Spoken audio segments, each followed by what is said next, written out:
About 30 years ago, we saw some of the most futuristic looking uniforms ever in college football from Apex One. Chris Vannini from the New York Times dropped an article talking about it, and I want to look at some of these uniforms from a wild time in college sports.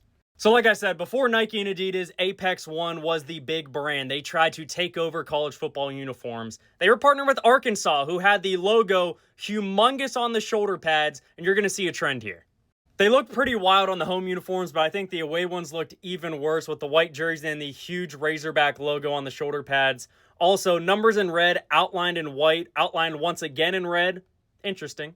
But Arkansas wasn't the only team partnered with Apex One that had these huge looking logos on the jerseys, like the Wisconsin Badgers, who had a red jersey, white shoulders on each side, and then the huge Wisconsin logo on top of the shoulders.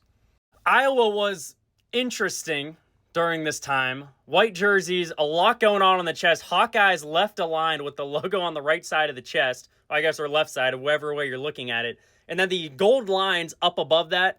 Wow. And going back to the picture used in the first slide of this video, they had it on the home jerseys as well.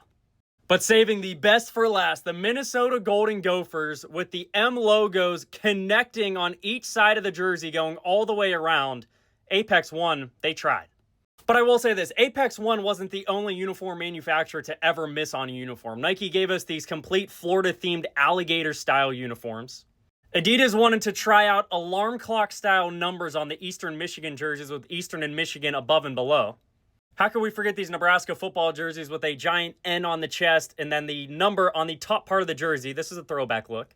And then finally, Nike's greatest creation, these Michigan State uniforms, neon green state and 124 font across the chest, numbers in white, jersey in a darker green, but the pants in a neon green. Okay. Once again, go check out Chris Vannini's article on this. He goes into deeper depth on each of these uniforms, but what a wild time for Apex One to try to take over the college football uniform game.